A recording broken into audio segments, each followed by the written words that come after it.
thanks so much for coming along this morning. If you haven't met, I'm Stephen, I'm Deputy Head here and also have looked after English for quite a few years.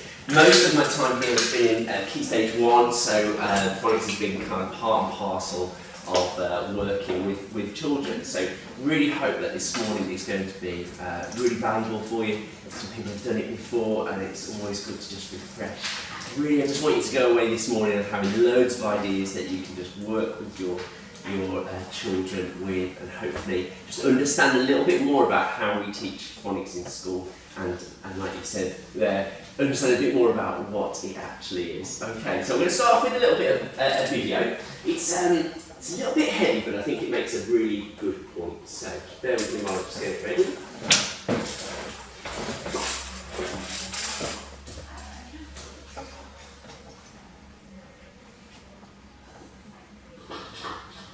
Can we read this? No, no, Jack. Sorry about it, come on. Let's just watch the television or something, shouldn't we?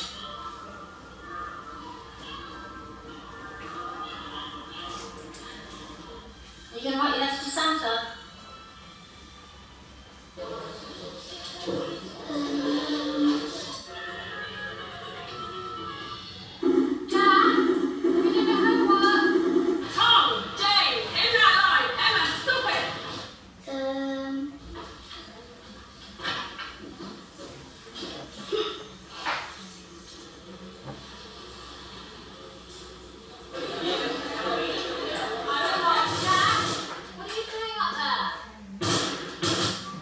Do you even know what you're doing? You can always retake it. I've had one before. Just don't maybe make the interview. Give it to me. Yeah, I just got checked out.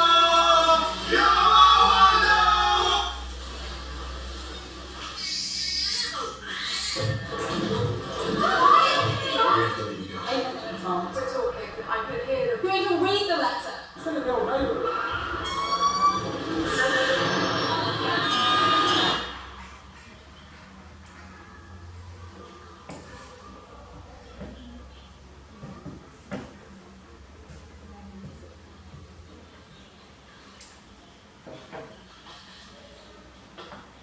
First of all, let me get something straight. This is a journal, not a diary.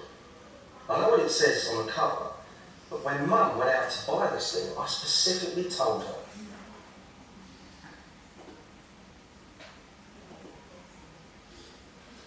So, bit of a maybe a bit of a heavy start. I think the point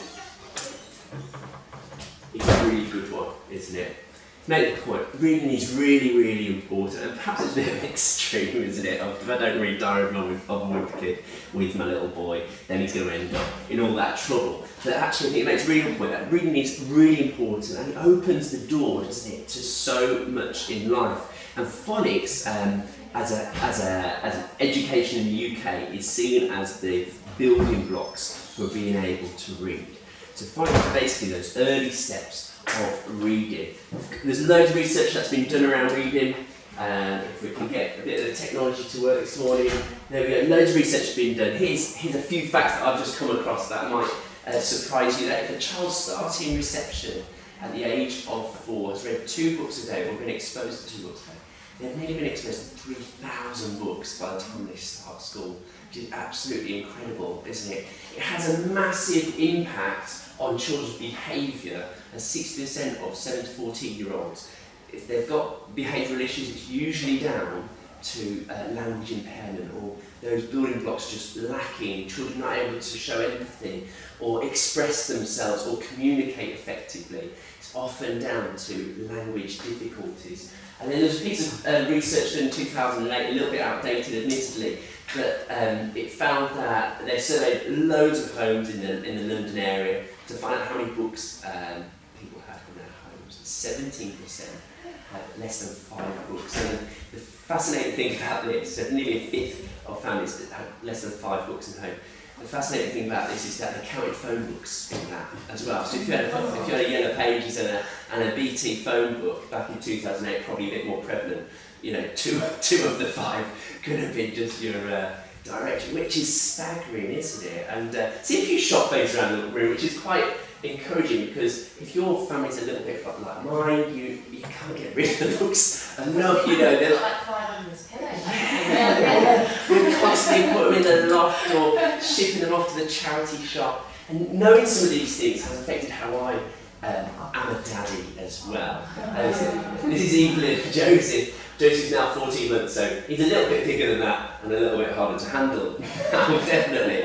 But we started trying out, these principles, these habits of reading from a really early age. We'd have dinner, a bath, we'd calm down with a story before bottom bed, as I'm sure lots of families do. I did this really early with Evelyn when she first came along. Wasn't distracted by another child, so it was like all about little Evelyn. And so, we had those, I can remember those, That's Not My Tiger, His Tail's too furry, whatever. And we ended up getting loads of those. But she really liked them, and I was so surprised at how quickly she developed. I can remember before she was 1, she was able to know where to touch on the page. If I put the page the wrong way up, she'd turn it around. She knew how to turn the pages. That reading is about turning pages. And it was soon after that, there's a little mouse, isn't there, on every page. Where's the mouse, Evelyn? And she'd find it, which was amazing. I couldn't believe it. I'd never worked with such little children. And Evelyn just surprised me. Now she will have, Evelyn and Joseph will get out That's Not My Tiger. Now Evelyn's almost telling that story. She can't read, she's 4, so she can't read yet as such. There's some sounds, but she can't read. But she does know the story and the pattern of the story, and she'll make up, That's not my tiger, the tail is too spiky, or whatever. And she's telling Joseph this story, which is amazing. It just becomes a bit of a habit of the home.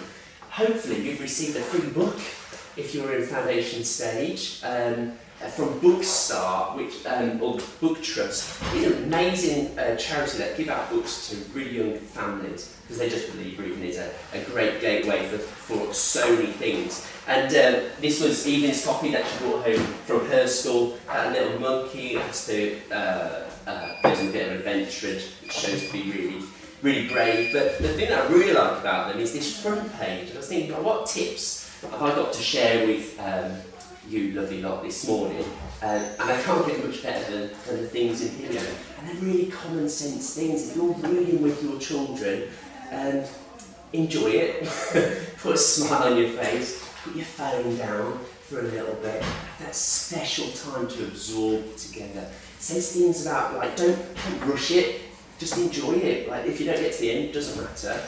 Just talk about the pictures. When we opened this up last night, we just opened up the first page, just talking about she wants to talk before I can even read it. There's a little monkey there, there's a bird up there, the trees there, is this the jungle? And you're getting all this language before we even dive into the text, which is really helpful to have some sort of foundation before we go into the reading. And just enjoying that together, even if you're knackered and you've had a rush through bath time and dinner time and everything else.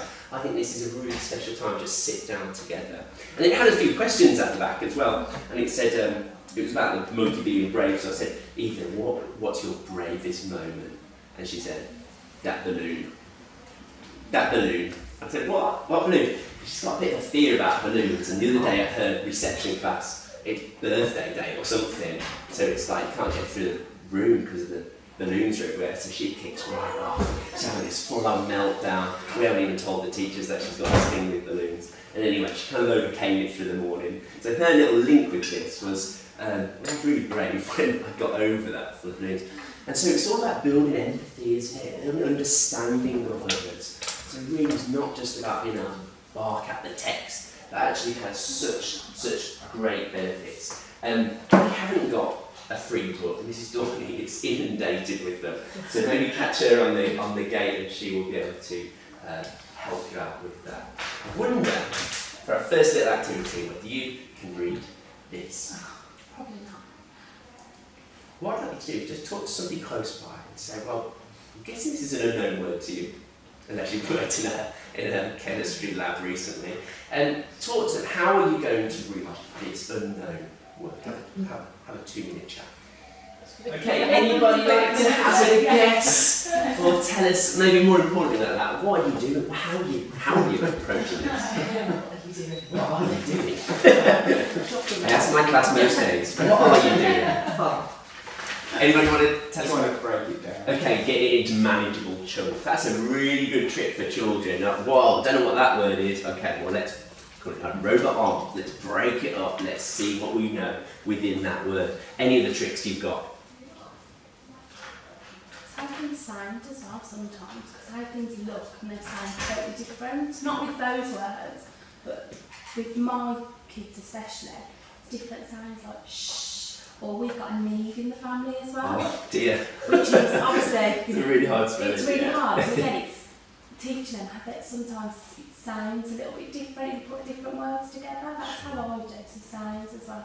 Okay, so looking for sound, so that's smaller units then, chunks, isn't it? Yeah. Anything else you're doing? If there's like two letters that make one sound or something. Okay. So, was anybody going perhos? Why not? Because we know, don't we, that PH is it. Okay, so you know that here an H makes one sound, and it's a sound, isn't it? So you might be nicking that from phone or elephant. So you know other words where that's the rule. So this is not going to be perhos. Okay, so you're breaking it up and you're using what you know. This is exactly what children do. So when we come to the basic phonics with parents, they go, really? They need to know that. But actually, it's exactly what you're doing as you're coming across phosphatidylserine in immunoglobulin G. How about that? Practiced that in the mirror this morning. I used to be working in a science lab, so came across these strange names all the time. And in fact, even in there, nobody really knew how to really say it, and there was lots of mixture between them. So, like I said this morning, it's all about getting your understanding a little bit better, hopefully, about what you know about phonics, and also I want you to just go with loads of ideas that you can have a go with at home to help understand what's going on in the classroom. Okay. So phonics is basically just linking letters and sounds together. Okay, so you hear something, oh, and that's how it looks. We also look at common spellings within this, those words that you can't really break down phonetically. So, words like because, even to, you don't really break them down phonetically. So so it's about introducing those in really memorable and effective ways. And it's about that breaking down that we were just doing, and then what we call segmenting and blending back together. So, something else for you to talk about. We come across loads of kind of technical words with phonics. Lots of them you don't really need to know at home, but it might be good for you to have an awareness of them because we do use them with our pupils. So again, talk to somebody close by. How many of these are you familiar with? I used to get it to Freddie all the time. He'd come home and say, oh, that's a whatever it is, and that's, I'm like, how do you even know all of these? Great.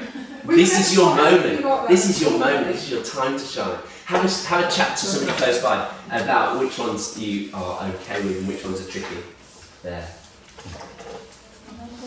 Let's split diagram. Yeah. Pattern is I think it's really. It is, isn't it? Yeah. What's the one where it's on three words that sound the same but start different? No, I don't know. No, because that's like a diagram is like two letters that make three letters. Yeah. There you go, Caroline, you just Yeah, but I don't know about that. If I'm reading that, Say, obviously no segmenting, it's breaking it up, and then blending it when you put it back. yeah. Okay, any ideas then? Any ideas? Let's start with phoneme. Sounds a bit like phonics, doesn't it? So probably a good place to start. So what is a phoneme? Any ideas? It's a sound, well done. So it's a sound, it's not the written thing. It's what you hear at the root is a, b, k, d, e. They're all sounds, really, really good. And they can grow into multiple letters making one sound, okay, which we'll look at in just a sec. So if the phoneme is the sound, think about phone, hearing something, phoneme, which one of those is the letter?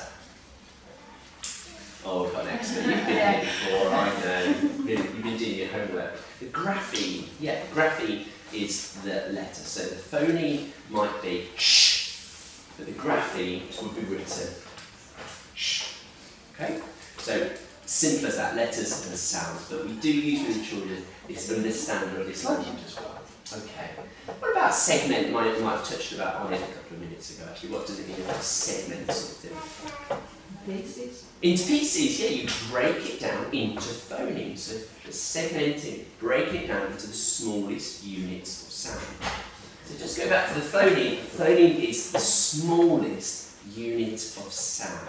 And the way to work this out, if you're reading with your child and they're trying to break it down, you're not sure how the teacher might do it, here's the trick. Every time your tongue moves, it's a new sound.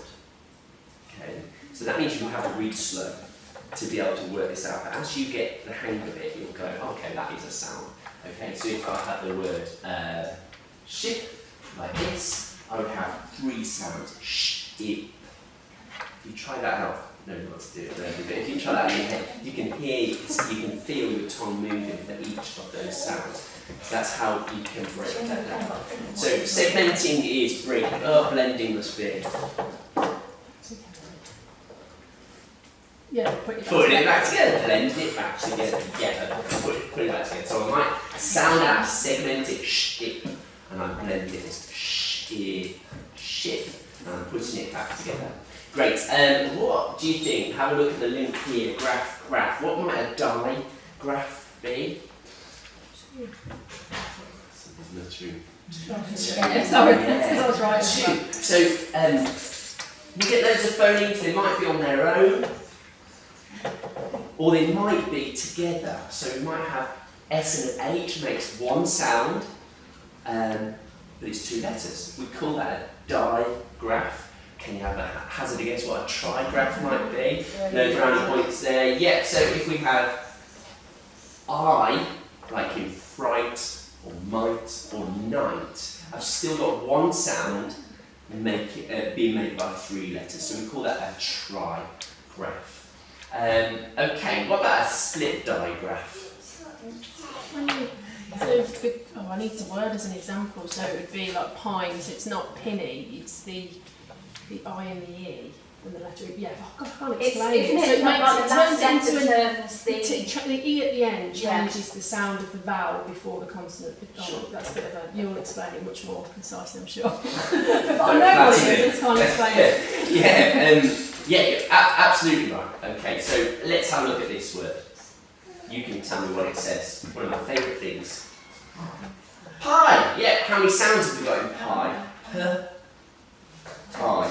There's 2 sounds, isn't there? We'll look at sound buttons in just a moment. This is what I'm doing as I do this, to show 2 sounds per I. So the way that I might teach children is wherever you see this together, it's an I sound. Even if we split it apart, it's still an I sound. So I might do this. I've still got a P, but my I now is going to be split up. It's still making an I sound. What I'm going to put in the middle there to make a new word? I could do an N, couldn't I? Could do a K, hike. So now with the children I'll be reading pine. We used to teach it like Magic Key. It doesn't work for. It does work, but it makes a bit more of a logical progression for children if you go, well, that's high already, even if it's broken up, I say, hold your hand still, and then the comes in the middle, so So that's a split digraph. And a schwa, any literacy experts in the room? Never. No. Not here. This is a nice little bit of trivia. So a schwa is a sunken sound. So you know how children generally, when they grow up, they say nana instead of banana? Yeah, or they say raka instead of maraca. So like in banana, that a is quite a sunken, lost sound, isn't it? Banana. So, or police. I don't see police, unless I'm from Compton or somewhere. So it's like a sunken, lost sound. That's why children kind of pick up on the nana instead of the nana, things like that. So anyway, probably totally irrelevant, but worth just share with you. So I'll miss out that little bit. So yeah, I think we've probably talked about this already. When I grew up, we looked at, I remember when I was in reception, we had Letterland. We had Burger Bill and Annie Apple and all of these sorts of things. But I'm a bit puzzled thinking back now as a teacher going, how on earth to read effectively, because it works really well, doesn't it, if I have at. Okay, I've learnt those initial sounds. But how about when I get to a word like church? I was struggling because I would have gone with letter like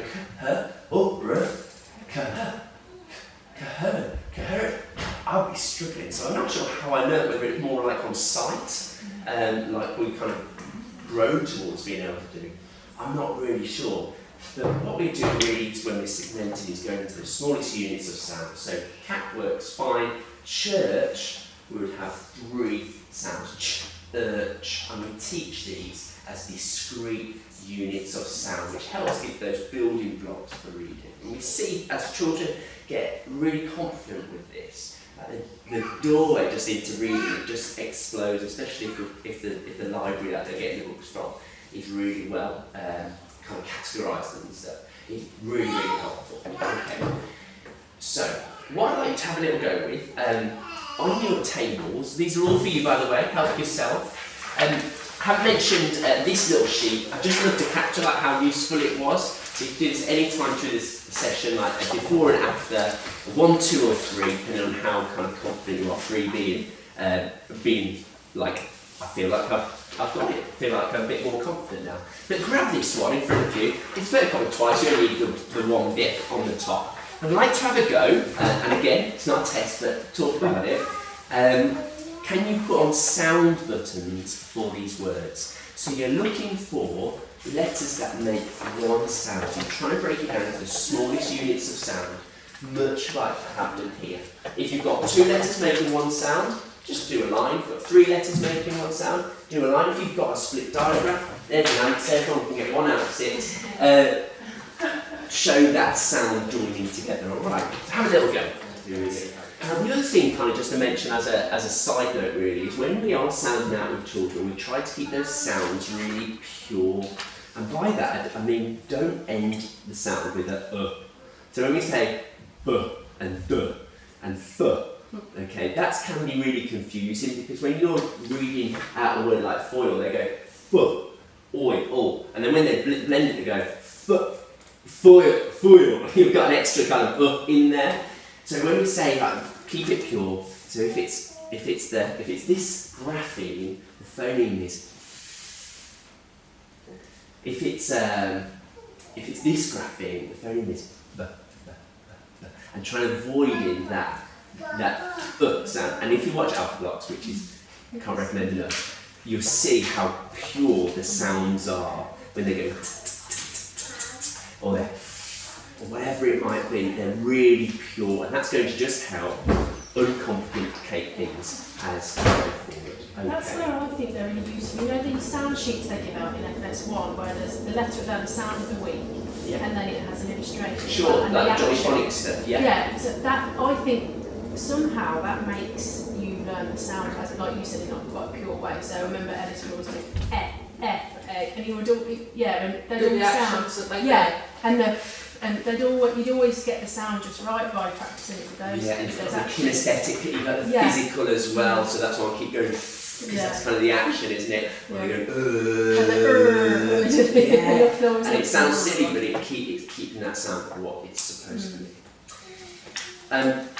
The next bit I hope is helpful because I'm going to just walk you through how we go from nursery through to year 2. So you might be thinking, well, where is my child roughly in here? What sorts of things can I expect in the year to come? Don't be alarmed if your child is maybe not at the same pace, because that's our job. Every child is unique, and we need to work out where they're at and what their next step is. That's kind of what we do in school. It's not about this is the curriculum, bang, keep up or get out. It's not like that at all. It's about finding out what that individual is. Some pupils will need that extra support, they need that extra bit of practice for whatever reason. Perhaps they are part of that 17% that have had 5 books at home, or perhaps they've had trouble with hearing. Perhaps it's just something that it's just going to click at a later date. When I was teaching year 1, the children kind of like, the penny drops, you always hear it like as the year goes on, and the children just get it at different points, and you see them taking on different books and getting into reading a little bit more. So a quick whiz through. Phase 1 is what they're doing at 3 years old, when they're starting here at nursery or anywhere in fact, they'll be starting to be exposed to sounds. There's no graphemes at this point, no letters at this point. But hopefully children kind of come to school with an awareness of sound. You know, you talk about, oh, the birds are outside, or you've got, you know, you go to music groups, don't you, with babies and things. You can hear environmental sounds and musical sounds. They might also start picking up on things like alliteration, words that are all starting with the same fantastic Mr. Fox, and you know, picking out things like that. Or like when you're reading the Gruffalo, and a child can tell you that last word on the line, can't they? Because it's right, there's a rhyming, predictable pattern. And so that's what we do kind of at phase 1 before we even go, this is what an app looks like. Phase 2 does that, and we start to introduce kind of back in a nursery as we go into reception, what the sounds look like. So we can all say ah, ah, ah, ah, ah. We can perhaps find things that begin with an ah. Yeah, we've got a bit of joining in from the audience, thank you. I'm not as lonely now. You know, you can have sound tables in the classroom, you might get a note home, bring something that begins with an ah. That's it. This is the test, isn't it? And you know, you might have apples on there and apricots or whatever, and you might bring them in from home. So children might know what an app is, and now you say, this is an app. Here we go. So that might be how they're starting to learn. And really, by the end of phase 2, they will know most letters of the alphabet, and they also will know. What do we introduce here? I'm just trying to remember. No, this comes a bit later on. So as we go into phase 3, we then, sorry, I should be signposting to this page if you are following up, don't worry if not. As we go to phase 3, we're starting to introduce sounds that have digraphs, that have 2 letters making one sound. I think some of the first that we look at is kind of a double S, like in maybe hiss, talking about the snake is in the grass, if you've seen that Jolly Phonics one. But we'd say it's not s, but it's s, it's one sound, but 2 letters. And so we start to introduce those. By the end of phase 3, they know an additional 25 graphemes, which brings their total to 42 phonemes by the end of phase 3, which is amazing. The books that you get home should mirror that, so they should be fairly decodable, and that means they're able to use their phonics to work it out.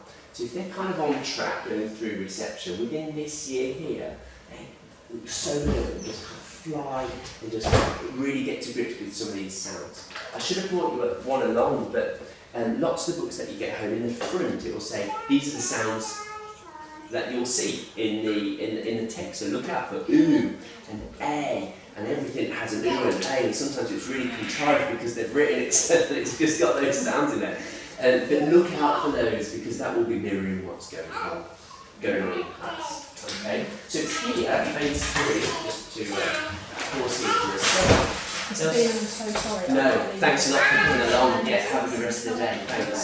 So they'll start to get introduced to, like I said, diagrams. So here's some of the first ones that they might see. They might see sh and ch and th, but then they be on to like a, e, those long vowel sounds as well.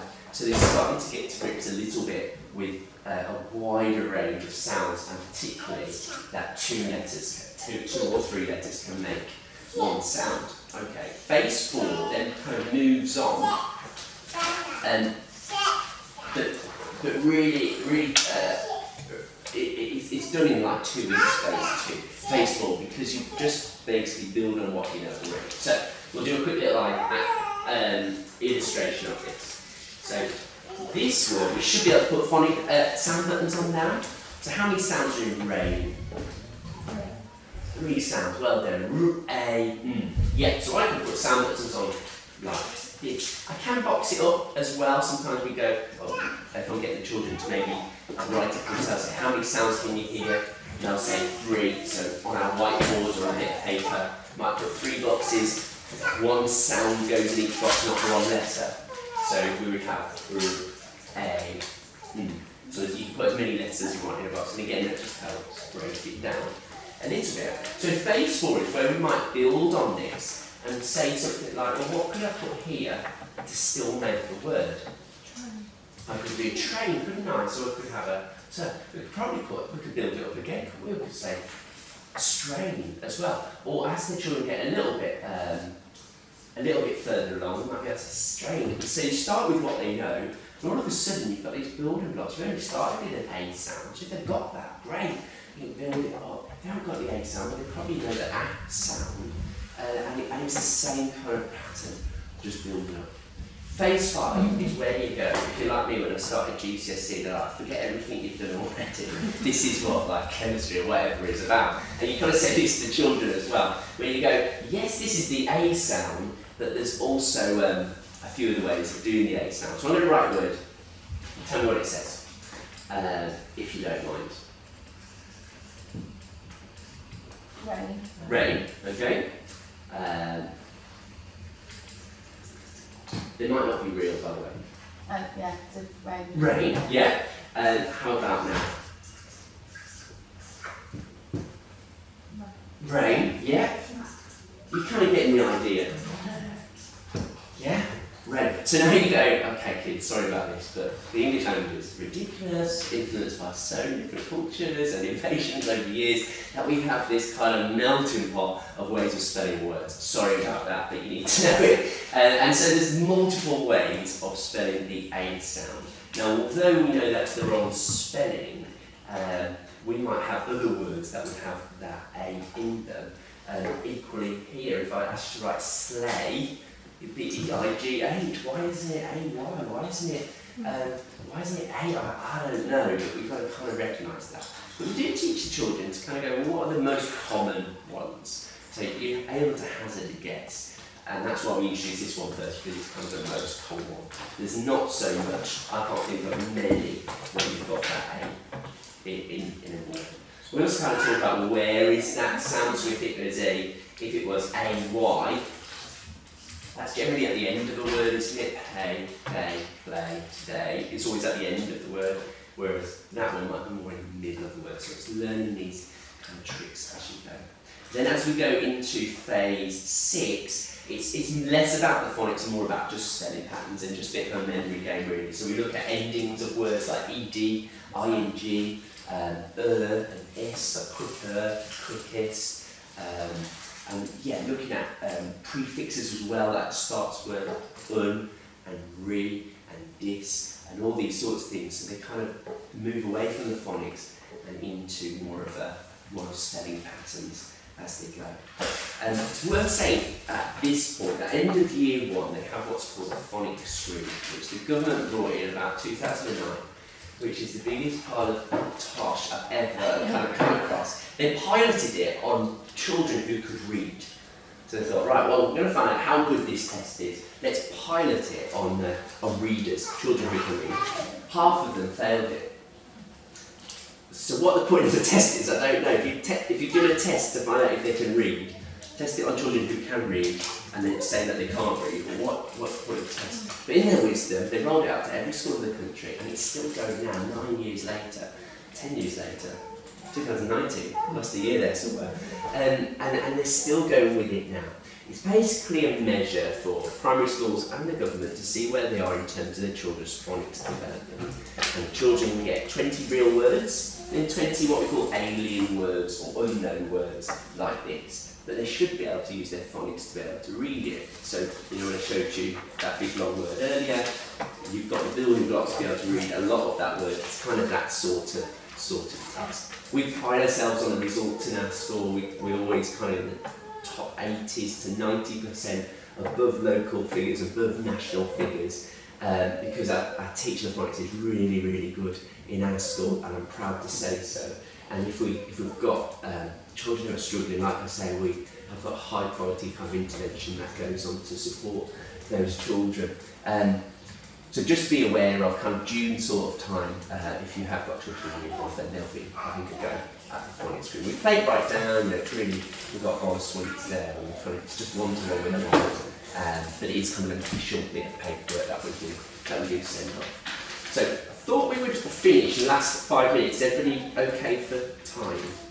Yeah. Thought I'd just share a few little activities that you can do at home as you're getting to grips with this. So first of all, let me share this high quality resource with you. It took me so long to make this. I mean, you know, I had to get in super early to make it. No, it took me like 30 seconds to make this resource. All I've done is I've put some sounds on here that we've done recently in class. Now it might be as you get reading books home, or some extra little bits of phonics work. Somebody was saying about the Johnny Phonics sheet, you know, you've got a J and you do Jenny or whatever it is.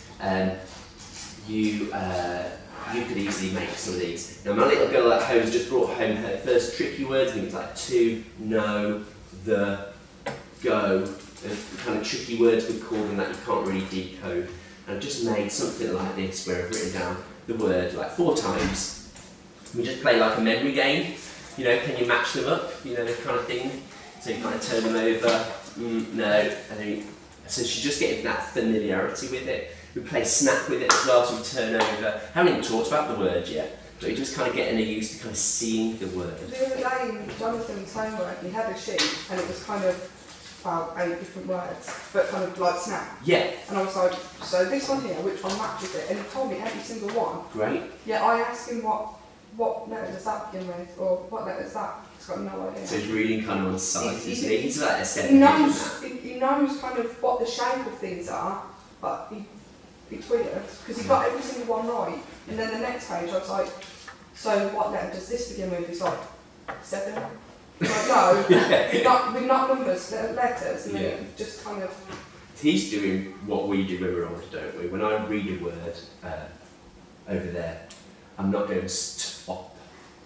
I can read it so quickly, and you've probably seen those things that go through Facebook where the first letter and the last letter is correct, but the middle bit's all jumbled up. You can still read it, can't you? Because you just know it on sight, you're just familiar with it. So he's doing a bit of that already, isn't he? It's just very strange, because like, all of this is really helpful if they can recognise letters. Yeah. So it's kind of like, I'd say a bit older children, which is probably why they're excellent readers, they've got no And issues. that might be part of it that he's exposed to older siblings reading. Yeah, but that's what I mean, it's kind of those, it'll say things like, train, rain, but then you look at the words and you have no idea. So it's kind of getting him to recognise, how do you get him to recognise words? Yeah. Or letters even. We're really early in the year, aren't we, in reception? So I'm pretty confident that you'll see it smoke through that as you go. Go shopping with them, that's what I do in mine. Yeah, but Get this them to read everything. If you want But to, you tell me what it's called. Yeah. And you know what, it's it's the older kids, that's fine. It works. They're like, they could pick up any book and read it, not a problem. Yeah. But he doesn't recognise letters. I get what you mean. So it's, Yeah. you can't teach him He to was read. no interest in alphabet at all, and that's why like his best mate knows them. She's great. You guys are doing a really good job. He doesn't really know them, but he really likes to be in control of the lift.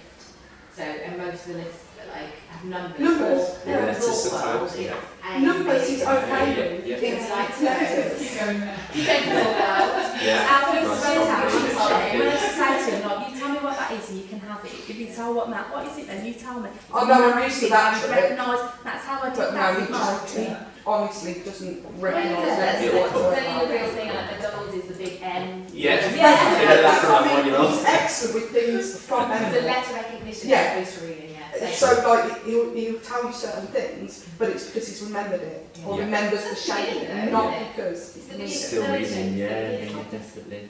It will come, and those building blocks will help him when it isn't. And I have to get Freddie or Layla to read with him, not because I can't be bothered, but because they explained to him how they were explained to, rather than kind of, I know what you should and shouldn't be doing, but it's kind of what's still in from when you're little. It's great. A couple more ideas to go away with as we wrap up. So we play a game called Beat the Teacher, which you can also do at home if you want to have a little classroom at home. Yeah. No, that's frowned upon in school nowadays, you know, that sort of thing. No canes anymore. Both thought the same. Shame. Yeah. And basically we do it like this, so if I say it right, then everybody says it. If I say it wrong, I'm going to try and trick you, then it's kind of point to Bit like Simon Says. Yeah, like Simon Says, without misfitting versus My kids would catch you me lot. out. And then just do points. So if I say E, you're going to say E, yes. If I say I, you'll say I. If I say you're going to Food. zip it, lock it, put it in your pocket. Yeah, but I like the enthusiasm, nice one. So we kind of just play those sorts of games with the children. We try to get it really active. Again, how many resources have I used here? Like, Do you know what you one. just said about zipping it and putting it in your pocket? Go on. Do you actually say that in school? I do. It's not like in our policy. I really do. David said it quite a few They times. definitely Did she? said it when I was here. Where has I she remember got that from? Yeah. There you go, these things stick. Another game, I like to get them really physical, moving around and stuff, so I'll just blue tap these around the room. If I say, you're all going to run to, if I say E, if I say A, and then kind of running around. You can do like, get them in a circle as well, and then kind of, right, one against another, you've got to race to it, you've got to go and jump on it. We can hopscotch with it, all sorts of things that isn't like militant sitting down and completing a worksheet. It's all really, really helpful. You might hear about Ob and Bob. That's just what I was mentioning earlier about real words, alien words. If you Google Ob and Bob, it will churn out kind of real words and alien words. And like I said, that's a really important skill because they do the phonics screen, but also for unknown words, whether it's real or not real, they should still be able to use their phonics to be able to decode as well. YouTube's full of really good stuff. The Alpha Blocks, which is like a 50-minute thing that was on there. iPlayer obviously got loads on. Search for Johnny Phonics as well, and that will kind of really marry up to that nursery reception age as well. Lots of things you can do. But I'd go back to what we started with by just saying, just enjoy it. Be the role models at home that just gets children interested in books, no matter where they are, kind of that progression. If they're bothered about picking up a book or looking at word letters and stuff, that's the foundation, isn't it? Because you've got that motivation. If they see you reading the paper or reading an article on your phone or reading a novel on the beach, it's a really good model, isn't it, of actually being bothered about reading and showing how important it is. Does this still follow a particular reading scheme? Yeah, so nationally the recommended document is called Letters and Sounds, and then from there lots of schemes have kind of been produced. So we use Bug Club in school, which you should have a password for at home.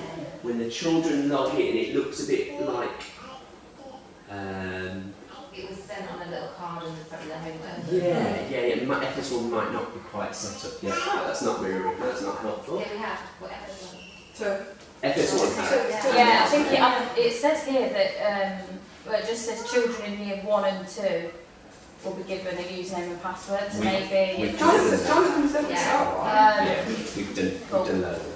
And when the children log in, it's really lovely, bright and engaging. They can, as they read on there, they can kind of collect things for their little world, and like tree houses and things. Go My Stuff, and these will be books that have been assigned to that pupil, whether it's it might be a grammar and a spelling activity, or it might be a text to read. The texts should be fairly well pitched to your child's needs. So they generally look like this. The lower ones, this is kind of a Key Stage 2 one, but the lower ones you can read to me. So that's again another way in, so they could listen to it first before read it for yourself. There's often little questions as well that pop up to check that comprehension, have they understood what they've read.